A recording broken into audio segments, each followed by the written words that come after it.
નમસ્કાર and welcome to માતૃભાતી પેસર્સ ધ કેડી લાઈવ શો.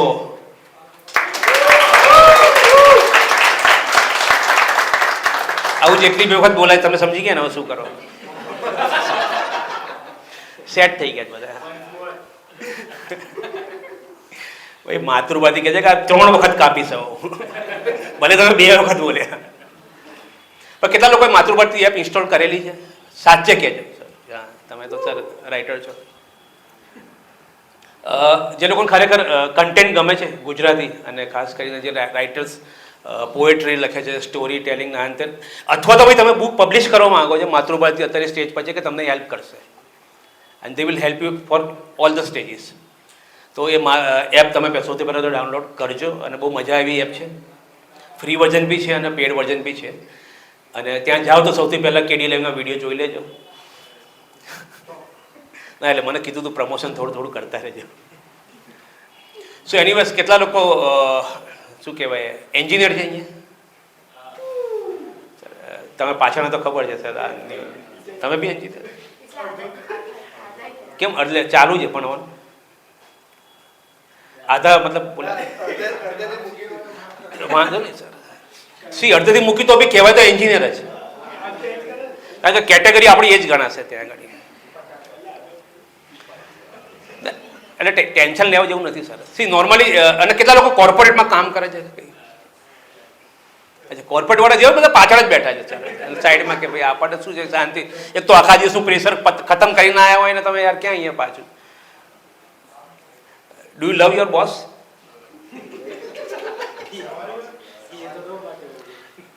કોઈ ઓપ્શન જ નથી નહીં, કે ખરેખર એવું હોય છે. કારણ કે સી બોસ એક એવી વસ્તુ છે ને કે તમે એને કાં તો ઓપોઝ જ ના કરી શકો, કાં તો તમારે બહુ ટેક્ટફુલી હેન્ડલ કરવું પડે. હું મારી એક જૂની કંપનીમાં કામ કરતો હતો, ત્યાં આગળ બહુ સિસ્ટમ જ અલગ, અને એકદમ પ્રાઇવેટ કંપની કહેવાય, ફેમિલી બિઝનેસ કહેવાય ને, એમાં તેમાં બહુ ધ્યાન રાખવું પડે છે. અને ત્યાં આગળ કોઈ બી કામ ગમે ત્યારે આવી શકે છે, તમારે તૈયાર રહેવું પડે, આર્મીની જેમ. મને રાતના એક વખત 2:30 વાગે મેસેજ કર્યો અમારા બોસે, remind me to cut hair. હું 2:30 વાગે લાઇટ ચાલુ કરીને મારા અરીસામાં જોઉં છું. મારા વાઈફ કે આ શું કરો છો? મેં કહ્યું મેસેજ આવ્યો છે 2:30 વાગે, મારે કપાવાના છે કે સાહેબને કપાવાના ખબર નથી. હું કન્ફ્યુઝ છું, એટલે પાછો રિપ્લાય કરું કે પછી વેઇટ કરું કાલ સુધી. અને ઇન્સ્ટ્રક્શન આવે, અને હું જ્યારે ઓફિસમાં પહોંચ્યા પછી ખબર પડી કે એવો મેસેજ એમને 10 જણને કર્યો હતો. એટલે કે અમે બી રાતના જોયું જ હતું કે અમારા બી, પણ અમને ખબર પડી કે બોસને હેર કટનું રિમાઇન્ડ કરાવવાનું છે. 10 વાગે, 11 વાગે, 12 વાગે બોસ દેખાય જ નહીં. સાંજે 5 વાગે એન્ટ્રી લીધી અમને, અને મેં જોઈ એમને તો વાળ કપાયેલા છે. મેં કહ્યું સર તમે મેસેજ કર્યો તો રિમાઇન્ડ કરાવો હેર કટ, તમે તો વાળ કપાઈને આવ્યા છો. એક્ઝેક્ટલી તમારે મને ફોન કરીને રિમાઇન્ડ કરાવવાનું હતું કે મારા વાળ કપાવવાના છે, યાદ કરાવો. મેં કહ્યું સોરી સર, રહી ગયું સર, પ્લીઝ અત્યારે રિમાઇન્ડ કરો. તમને શ્વાસ બી લેવાનો સર વચ્ચે વચ્ચે, ભૂલી ના જતા. મને કે ના ના, આઈ ડોન્ટ વોન્ટ, મતલબ આ બધું ટોયલેટ નહીં કરું, મને મારા કામમાં સ્પેસિફિક જોઈએ, રિમાઇન્ડર પ્રોપર જોઈશે. મેં કહું ઓકે વાંધો નહીં. પછી સાંજે કીધું કે મારે કાલે સવારે 5 વાગ્યાની ફ્લાઇટમાં મુંબઈ જવાનું છે. મેં કહું ઓકે સર, હવે હું તમને મોકો નહીં આપું કમ્પ્લેનનો. મેં 6 વાગે દરવાજો ખખડાવ્યો અંદર, સર હું નીકળું છું, કારણ કે મારું પેલું રિમાઇન્ડ કરાવવાનું તમને, તો શું ઘેર બેઠીને શાંતિથી કરી શકું, તમારે જવાનું છે કાલે 5 વાગ્યાની ફ્લાઇટ છે. મને કે આ મને યાદ છે. મેં 7 વાગે ફોન કર્યો. મેં કહું સર ઘેર પહોંચ્યા કે નહીં? મને કે ના ના, હજી કામમાં જ ભરો હોય. સર તમારે 5 વાગે મુંબઈ જવાનું છે, સવારે ફ્લાઇટ છે સર. 8 વાગે ફોન કર્યો. મને કે જમવા બેઠો. મેં કહું હા સર, તો યાદ કરવા જ ફોન કર્યો, તો વહેલા જમીન સૂઈ જજો, સવારે 5 વાગ્યાની ફ્લાઇટ છે તમારી સર. મેં 9 વાગે ફોન કર્યો. મને કે વોકિંગમાં જો યાર, વોક કરવા નીકળ્યો. મેં કહું સારું વાંધો નહીં સર, 9 વાગે અનુપમા, 10 વાગે બધું જોઈને, પણ સર તમારે કાલે મુંબઈ જવાનું છે, વહેલા હોઈ જજો. મેં 11 વાગે મેસેજ ના કર્યો. 12 વાગે સામેથી એમનો મેસેજ આવ્યો, જાગું છું. મેં કહું મેસેજ કરું કે ના કરું સર રિમાઇન્ડરનો? મેં કહ્યું ના ના, જાગું છું, ચિંતા ના. 1 વાગે મેસેજ આવ્યો, હજી બી જાગું જ છું, આઈ એમ રીડિંગ સમ બુક. મેં કહું સર વહેલા હોઈ જજો, તમારે 5 વાગે જવાનું છે પાછું. પછી હું હોઈ ગયો. મેં સવારે 4 વાગે મેસેજ જોયો કે આઈ એમ ગોઈંગ ટુ એરપોર્ટ. મેં કહું સારું, સરસ કહેવાય, રિમાઇન્ડ કરાવ્યા વગર જતું રહ્યું, વાંધો ના આવે. 5 વાગે ફ્લાઇટમાં બેસી ગયો છું, થઈ ગયું છે બધું ઓકે. મેં 5 વાગે મેસેજ નાખ્યો. મેં કહું sir please remind me to go to office tomorrow at 10 o'clock. આટલી સેવા કરે પછી મને બી યાદ કરાવો છે કે મારે ઓફિસ જવાનું છે. અને બહુ અજીબ વસ્તુ છે, સિસ્ટમ બી અજીબ જ હોય સર. કારણ કે અમે તમારે અત્યારના જમાનામાં કેટલા લોકો મેલને બધું ચેક કરતા હશે, જે કોર્પોરેટમાં કામ કરે, મેલ ચેકિંગની સિસ્ટમ હોય સર. સર અમારે તો એવી સિસ્ટમ હતી સર કે મેલ ચેક કરવાનું, પ્રિન્ટ કાઢવાની, બોસ જોડે લઈને જવાનું. એક્ઝેક્ટલી સર, મેં 10 વર્ષ સુધી આ પ્રશ્ન પૂછ્યો, મને ખબર જ ના પડી. મને કે જો આ બધા ટાઈમ હું નહીં બગાડું. મેં કહ્યું સર આ ઓલરેડી પેન્ટ કાઢીએ એમાં ટાઈમ બગડે, પેપર બગડે, સ્ટેશનરી બગડે. પછી એ લોકો જવાબ લખાવે અને ઘણી વખત જાતે જવાબ લખાય. કારણ કે અમે સર શું કીધું ના તમને નહીં ખબર પડે, હું લખી આપું, તમે એ જ જવાબ આપજો. એટલે ભાઈ એમાં જવાબ બી આપ્યા પાછા. અચ્છા, એમનું ચેકિંગ કરવાનું કામ શું ખબર, અમે જે જવાબ આપ્યો ને એમાં ભૂલ કાઢવાની. તમે ઈ જ પછી સ્પેસ નથી આપ્યો તમે એક્ઝેક્ટલી, તો તમે ટેક કેર નેક્સ્ટ ટાઈમ. મેં કહું સારું, વાંધો નહીં સર. અમારે તો એક પ્યુન હતા, બહુ ગજબ વ્યક્તિ. એમનો તકિયા કલામ હોય, દરેકમાં તકિયા કલામ હોય, ખબર એમની કે સાચી વાત છે સર. સાહેબે અંદર બોલ્યા, તમે ખબર પડે છે તમે 3 દિવસ રજા લીધી, મેં ફોન નથી કર્યો. સાચી વાત છે સર. શું સાચી વાત? તમે બુદ્ધિના લટ છો, તમે ખબર નથી પડતી. સાચી વાત છે સર, સાચી વાત. એમનું અલગ જ ચાલતું હોય સર. પણ અમારી કંપની અત્યારે જે કોર્પોરેટના કામ કહું તો તમે કોર્પોરેટ એટલે બહુ ટેરિફિક વસ્તુ છે સર, ટેરિફિક. અહીંયા ટાર્ગેટ હોય સર. હવે કોર્પોરેટ એકચ્યુઅલ કોર્પોરેટ કહેવાય. ટાર્ગેટ વગર તમે જો કામ કરી તો સમજી લો તમે બહુ સુખી છો, બહુ જ સુખી છો તમે લોકો. જે ટાર્ગેટ અંડર પ્રેશરમાં કામ કરો ને બહુ ટેન્શનવાળું હોય. અમારી કંપનીમાં આપણે ટાર્ગેટ નક્કી કર્યું, જાન્યુઆરીથી ડિસેમ્બરનું અમારું યર છે. ટાર્ગેટ નક્કી કર્યું કે ટાર્ગેટ વેટ પ્રમાણે છે. આવું પહેલી વખત સાંભળ્યું, વજન પ્રમાણે ટાર્ગેટ. મારા બાજુમાં 110 કિલોનો માણસ બેઠો હતો, એનો મલ્ટીપ્લાય બાય કરોડ. ટેન્શનમાં આવી ગયો સારું, આ તો કંપનીનો ટાર્ગેટ નથી. હું બી ટેન્શનમાં આવી ગયો. ચાલો મારો બી ટાર્ગેટ તો ઘટાડો બધે 82 કિલો અને 82 કરોડ કરવાના કઈ જ ના. મેં હેલ્થ ક્લબ જોઈન કરી, 10 જણામાં વજન ઘટાડી દીધું. પછી મારા વાઈફે પૂછ્યું મને કે કંપનીમાં પૂછજો ઇન્સેન્ટિવ આપવાના છે કે નહીં. મેં કંપનીમાં પૂછ્યું એચઆરમાં જઈને કે ઇન્સેન્ટિવ કઈ ત્યાં છે. મને કે હાઇટ પ્રમાણે છે. આજે હું સૌથી પહેલો આવ્યો ને, તમે આ જોયું, આ લોકો પહેલા સિંગલ હતું, જે લોકો પહેલા આવી ગયા ચૂક્યા એમને ખબર છે ધીસ ઇઝ સિંગલ પ્લેટફોર્મ. એ લોકો ડબલ કર્યું, કારણ કે મારા જેવા બહુ પરફોર્મર અહીંયા આવે છે.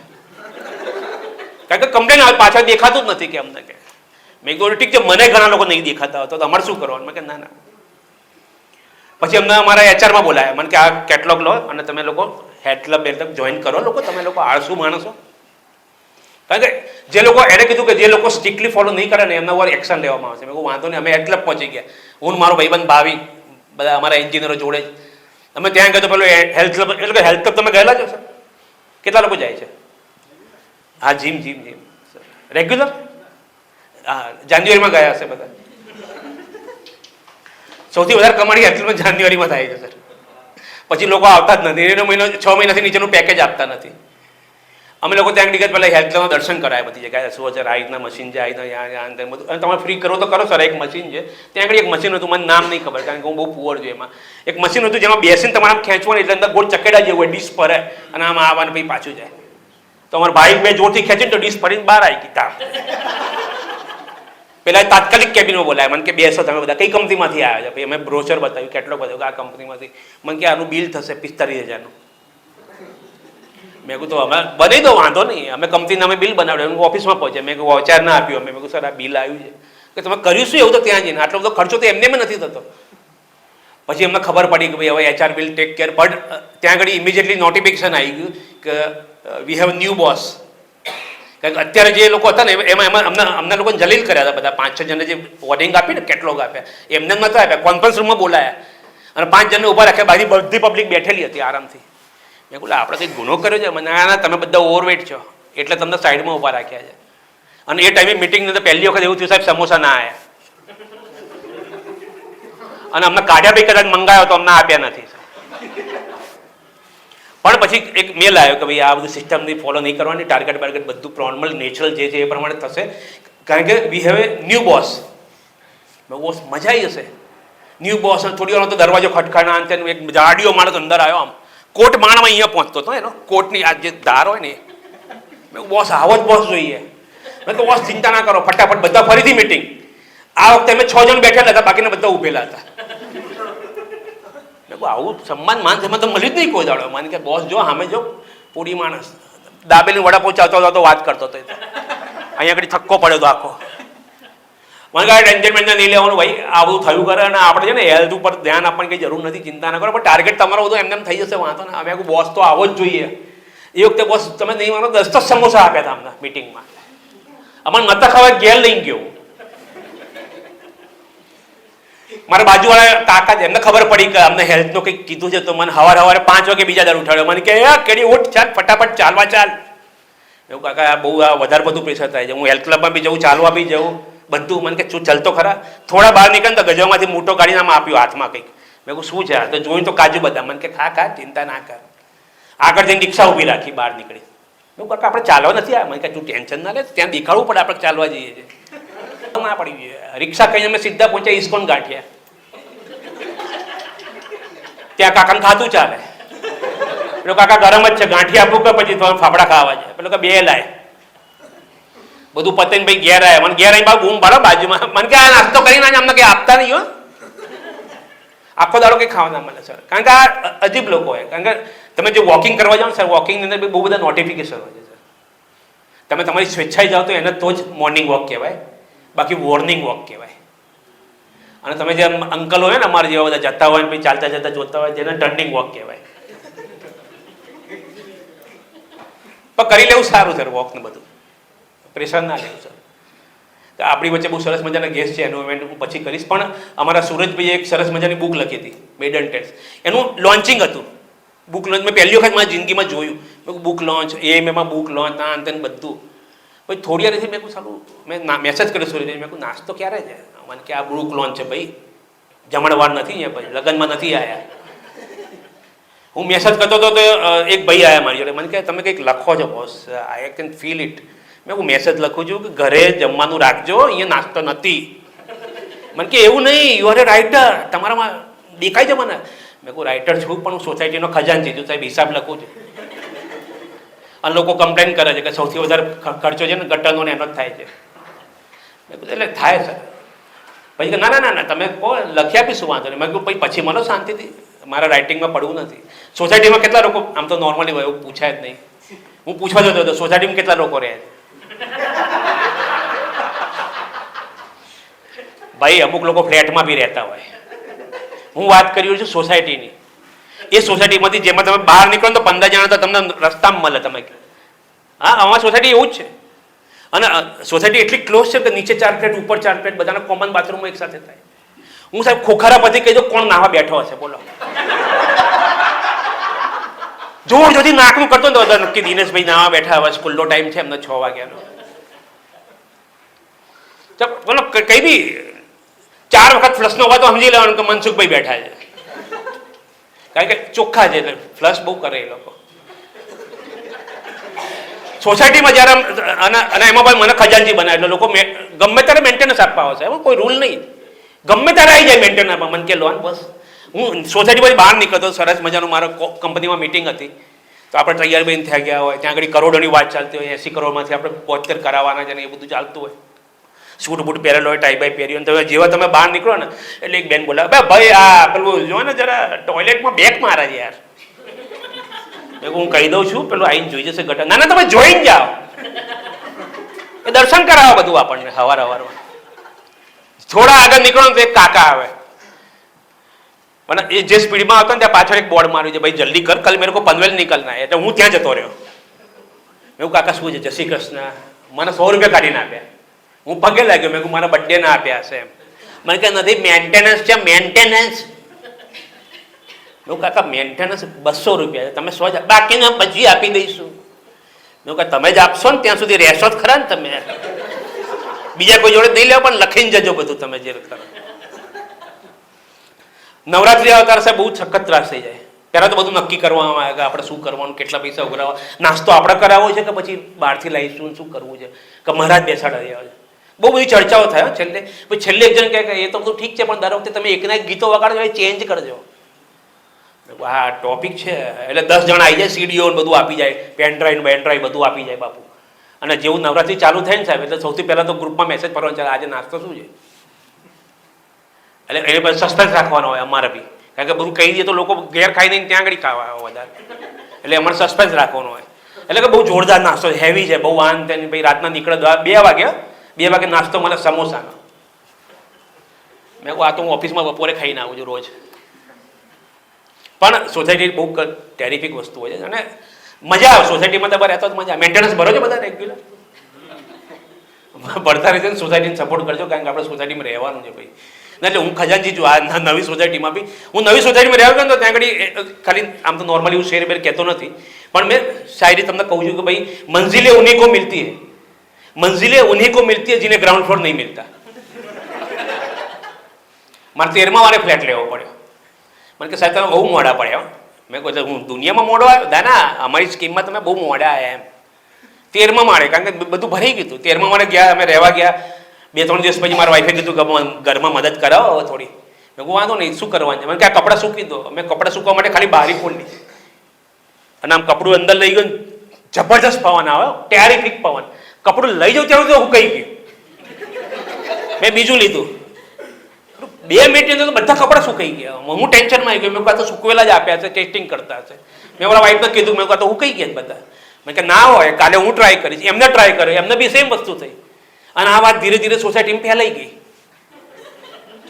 લોકો હવે 10 વાગે અમારે ત્યાં ડોલો લઈ લઈને આવે છે કપડાં સુકવવા માટે. આવે ને વાંધો નહીં, ચા નાસ્તો અમારે ત્યાં કરે જ પાછું. એક કાકા તો ટિફિન લઈને આવે છે. મને કે જે હોય ભર દેજો, વાંધો નહીં. નીચે જે નેમ પ્લેટ લખ્યું હોય ને સોસાયટીમાં, નામ નથી લખ્યું મારું, ત્યાં ચેન્જ કરી નાખ્યું, કપડાં સુકવવાનો ફ્લોર. ત્યાં જ જવાનું કે બધાએ. પણ છેલ્લે સરસ મજાની વાત કહી કે જ્યારે બી આપણે એઝ અ સ્ટેન્ડઅપ કોમેડી, કેટલા લોકો છે સ્ટેન્ડઅપ કોમેડી અહીંયા? બીજા કોઈ 2 તો મને દેખાય છે, બીજા કોઈ નથી ને સર. હાલત બહુ ખરાબ હોય, કારણ કે તમે જ્યાં બી જાઓ ત્યાં યાર એક જોક હમણાં મજા આવી જાય મસ્ત. હું અમારી સોસાયટીમાં ગયો, ત્યાં આગળ છે ને એક ભાઈ આમ મને આયા, મને કહો હો કેડી ભાઈ તમે તો સ્ટેન્ડઅપ કોમેડી બધું જોરદાર, એક જોક આપણે દો યાર. મને ખબર પડી કે ત્યાં આગળ એ બ્લોકની અંદર બધા ડોક્ટર રહે છે. મેં ત્યાં આગળ ત્યાંથી એક ભાઈ આવતા દેખાયા, એપ્રોન પહેરીને બધું. મેં કામ કર, પહેલા આમને ક્યાં ઓપરેશન કરીને બતાવો, પછી હું જોક કહીશ. બધું મફત લઈ લેવું છે. નવરાત્રી હું ગિટાર લઈને ગયો સોસાયટીમાં. મને કહો હો કેડી ભાઈ તમે ગિટારમાં કરો છો, કોમેડી ન કરીને ગિટાર બી ડબલ પૈસા. મેં કહું ભાઈ ગિટાર વગાડતો નથી ભાઈ, સોસાયટી વાળા નહીં વગાડવાના, મહિને 15,000 આપે. હું ખાલી લઈ જ જાઉં છું. મને કે એવું કેમનું યાર સોસાયટી વાળા, હું વાપસ કરીશ, ચેરમેન જોડે વાત કરીશ. મેં કહું વાત કરી લેજે, વાંધો નહીં. મેં કહું 15 દાડા પહેલા હું લાવ્યો હતો ગિટાર આવી રીતના. એટલે આમાં શું પ્રોગ્રામમાં જતો ને તો પેલો કે મારે ક્યાં ઘેર લઈ જાઉં, તમે લઈ જાઓ કે ભાઈ કાલે લેતા આવજો, કારણ કે મ્યુઝિકલ ને કોમેડી શો જોડે થતા હોય બરાબર. તો એક તાર તૂટી ગયો તો મેં રાતના તાર હાંધી દીધો બરોબર જોઈન્ટ કરીને. પછી હું ચેક કરતો હતો 2:30 વાગે રાતના. ચેક તો કરવું પડે ને, કારણ કે બરાબર થયું છે કે નહીં. ત્યાં પાછા બાજુમાંથી ચેરમેન ના આજુબાજુવાળા બધા લોકો આવી ગયા કે કેડીભાઈ બહુ સરસ વગાડો, તમે સુપર ટેરિફિક વગાડો છો. તો તમે જેમ હું તો કહું તમે દિલ્હી જાઓ, મુંબઈ જાઓ, બોલિવૂડમાં કલકત્તા જાઓ, UK જાઓ, USA જાઓ, પણ અહીંથી જાઓ. અને પછી એ દિવસે રાતના બધા મિટિંગ કરીને, કમિટીની મિટિંગ બોલાવીને નક્કી કર્યું આમને 15,000 દર મહિને આપી દો. હું 15,000 એમને એમ કમાવું છે સોસાયટીને. અચ્છા, પોલિટિકલ જોક્સ ગમતા હોય તમને? તમે કહેતા હો, પણ અમારા માટે છે ને ત્યાં બધી દરેક જગ્યાએ જેલોમાં હવે એક કોટડી અલગ રાખે છે સ્ટેન્ડઅપ કોમેડીઓ માટે. ફિક્સ કરી નાખ્યું છે, દરેક જેલો સમજી ગઈ છે કે ક્યારે કોક તો આવશે જ. અને ત્યાં કશું ના હોય, કોટડીઓને વચ્ચે સ્પોટલાઇટ મૂકીએ, બસ એમાં પડ્યો રહ્યો એટલે એને સ્ટેન્ડઅપ તો ફીલ મળે.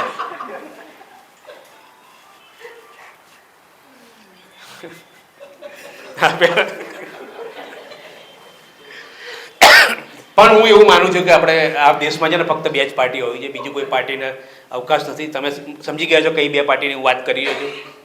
પહેલી પાર્ટી શનિવારની રાત્રે, બીજી પાર્ટી રવિવારની રાત્રે. So thank you very much. That's all from Kamlesh Darji, KD Live.